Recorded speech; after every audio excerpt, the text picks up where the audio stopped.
Contracts, cuddles, showings, soccer games, paperwork, potty training. The ebb and flow as a realtor and a mom can be very overwhelming, but I want to dive in today how you can find the balance between both so you can be your best self no matter what hat you're wearing. I'm Lindsey Johnson, your resource for all things real estate and one proud mama. Mom guilt. It is so real. I have two beautiful little girls, and I've also got a budding real estate career. So it is a balancing act every single day to try to find the harmony between both of them. I'm not perfect. I learn new things every day. And what I've learned so far is there are definitely some concrete things you can do to try to make both things work. And I'm really excited to talk about them today. The first tip I have for you is to strive for harmony. Harmony is my word of the year because I think work-life balance is kind of a myth. And someone who really helped me get there was Randy Zuckerberg. Yes, the sister of the Facebook mogul. She is a working mom and was at conference after conference and always got the same question of how do you balance motherhood and work? And what she said is in life, there's 5 things: fitness, friends, family, sleep, and work. And each day, you get to pick 3. Now, over the course of each day, you're gonna pick a different 3. If you have a family day and work out and go to sleep early, the next day you might focus on friends or your work. But over the course of a long period of time, you find that harmony because every day you're getting to pick a little bit something different. And that's always really helpful to me that I can't do it all every day. But over the sum of a long period of time, I can make sure it all gets taken care of.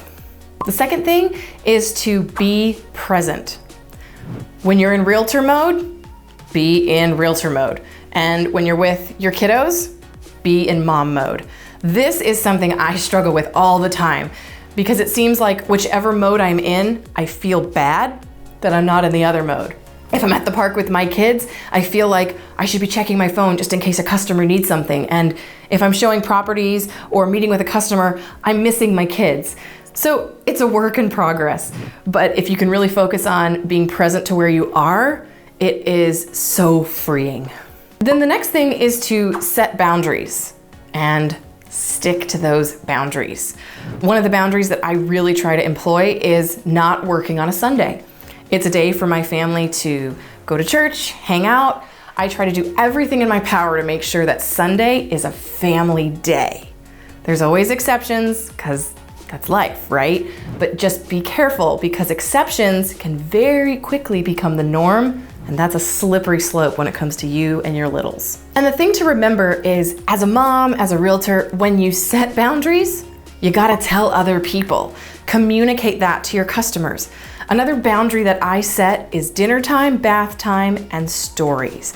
That to me is some of the most sacred time with my girls because they're little right now. So we usually eat dinner at 6. Kids are usually in bed by 7:30. I'm putting my phone away on silent and I'll come back to it later. But I make sure I tell my customers that, hey, if you try to reach me tonight, just know that I'll be doing bath and bedtime with the kiddos. And you may not reach me, but leave me a message, and as soon as the kids are in bed, I'll call you right back. And you know what the amazing thing is? I've never had one customer complain.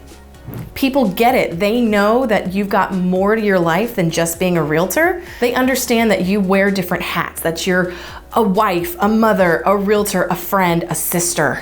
So it's really important to make sure that you just communicate with people because otherwise, if you're not answering your phone, they may be associating something much more negative than bubble baths and Sesame Street. As a realtor mom or dad, you've got to make sure that you schedule everything. Everything.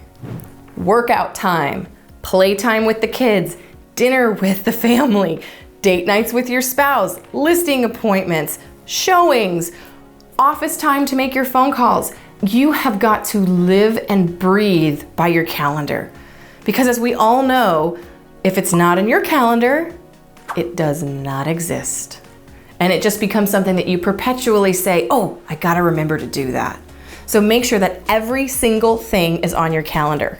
And another pro tip, if you have a significant other, make sure that you're sharing your calendars so that you're both on the same page and that everybody makes it to the soccer game on time, or they know when you've got an open house coming up.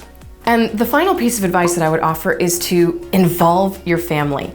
Even if your spouse and your kids are not direct employees of you yet, you can still involve them in your business. And you can do that in a number of ways. My little kids love helping mommy stuff envelopes and set up signs. And luckily, I only have to pay them in stickers and candy.